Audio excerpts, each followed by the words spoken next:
Hey everyone, it's Ben Hardy here, and in today's video we're going to be talking about the all-new 2022 BMW 2 Series. In the first part of this video we're going to talk about what has changed with the 2 Series, then we're going to get into why this car is important or not, and then we're going to finish things off with whether or not you should look into purchasing one. With all that being said, let's get straight into the video. Now let's get into the specs with this new 2 Series, and first off, no, it is not as horrendously ugly as the 3 Series and the 4 Series with their gigantic front grills. They were a lot more modest with the design, but something that one of my friends actually pointed out to me is that with the headlights and the overall kind of like design with this car, especially in the convertible form that they could potentially do, that some people have rendered, it kind of looks like the Fiata, right? The Fiat version of the Miata. It really does look like that. It's kind of funny, especially with the headlight design. But overall, again, not as ugly as the 3 Series or 4 Series, but I still feel like the last generation 2 Series just looked a little bit better from the exterior. In terms of the exterior changes, the car's a little bit longer and a little bit wider as well. And the reason they did this was to improve traction and also improve the interior space with the 2 Series, because a lot of people complained that the car was a little bit too small on the inside. Now, the initial release of this car is only going to include 2 models. So first off is the rear-wheel drive 230i, and that one has a turbocharged 2-liter 4-cylinder with 255 horsepower and then 295 pound-feet of torque. Now you guys know that I've already experienced that powertrain with the 430i that I had for a week from BMW, and overall it's an okay powertrain once you get into the turbos, but it has the biggest turbo lag I've ever experienced in a car, and so I'm not really fond of it. But the exciting thing is there's also going to be a 240i xDrive offered at launch, and that one's going to have BMW's inline 6. It's a 3-liter inline 6, same engine as what I had in my Supra, and in terms of power outputs, 382 horsepower and 369 pound-feet of torque, just like the Supra. You guys know I'm a huge fan of that engine. The power delivery is absolutely fantastic with it. It's very smooth, makes nice sounds, and paired with the 8-speed automatic, it's just super quick in terms of the shifting, but then also with the acceleration. And I mean, the acceleration times really show the difference between how these two engines perform.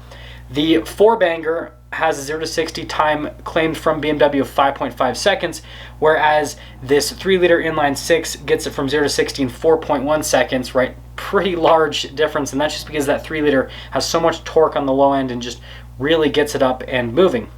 Now, aside from the powertrain change and the exterior change, in terms of the transmissions, you guys probably already heard it, this will have the 8-speed automatic. No manual is being offered at this point, sadly, but they might offer a manual with the M2. Hopefully, they're smart enough and they do that. Now, there will be an all-wheel drive variant on the 230i that will be released later, and then the rear-wheel drive variant on the 240i. Which will also be released later as well, or rather the M240i. Sorry that I forgot the M out of it.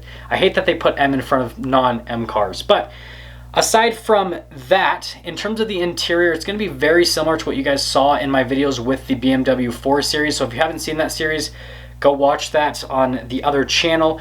But they're doing that same digital gauge cluster, same infotainment system, and then the same like steering wheel setup with all the controls on the steering wheel, and then similar seats, everything. So again, just go look at my videos on that 430i, and that is pretty much what this new 2 Series is going to look like from an interior perspective. Obviously just a little bit smaller because it's not a 4 Series and it's only a 2 Series. But yeah, other than that, it's pretty much just going to be a little bit bigger, a little bit more technology, a little bit nicer interior, and then you're going to have those powertrain options. And then in terms of pricing, the 230i is going to start at about $37,000, and then the M240i is going to start at about just a little bit under $50,000. And so then just imagine the all-wheel drive version of the 230i is probably going to be in the $40,000 range, and then the rear-wheel drive version of the M240i will probably be a little bit less than $50,000, probably like $47,000, $48,000 to start off before options. But just imagine after all the options are added to both of these cars, they're probably on the 230i version, it's probably going to be in the mid-40s, and then in terms of the 240, it's probably going to be in the mid-50s after all of the options. So not that much more expensive than the previous generation 2 Series, but just a little bit more. So let's get into whether or not this new 2 Series is all that important. So first off, this is a brand new BMW that you can buy that is not horrendously ugly, again like the 3 Series and like the 4 Series as well. Now aside from styling, it's changing some things, but it's not really changing a whole lot, right? It's a little bit bigger, it's a little bit wider, so it's supposed to get better traction, handle a little bit better even though it's a bigger car, and have a little bit more space, so it's a little bit more practical. And then it's going to have, again, BMW's new layout with the gauge cluster and with the infotainment system.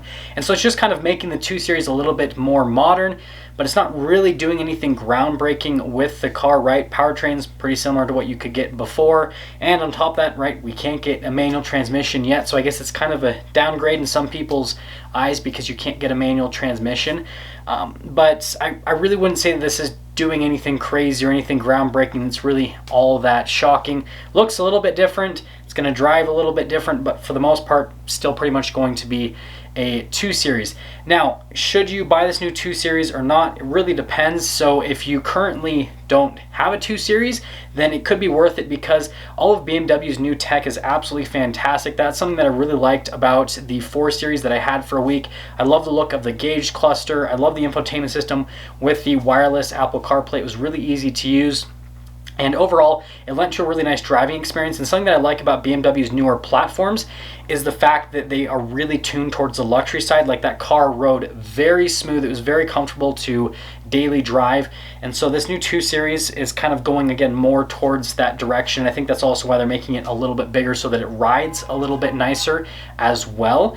And so if you're looking kind of for more of like a luxury variant, then that is going to definitely make this new 2 Series worth it, but it's still going to have the fun driving characteristics of the previous generation 2 Series because it's still a smaller size car and it still has a decent amount of power.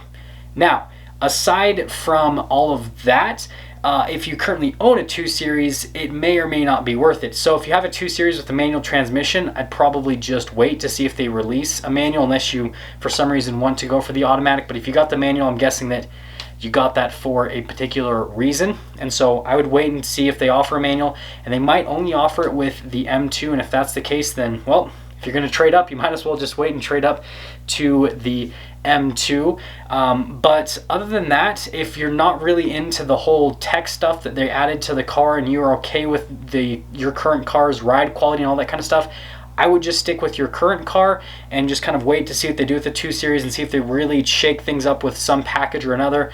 But realistically, it's not that big of a change other than the tech side of things. And so, again, it's not really sufficient enough to where I would say, yeah, jump on it and get a new one. But if you currently, again, don't own a 2 Series, definitely is going to be worth it because it's going to be a great luxury car with great technology as well, and then it'll be fun to drive.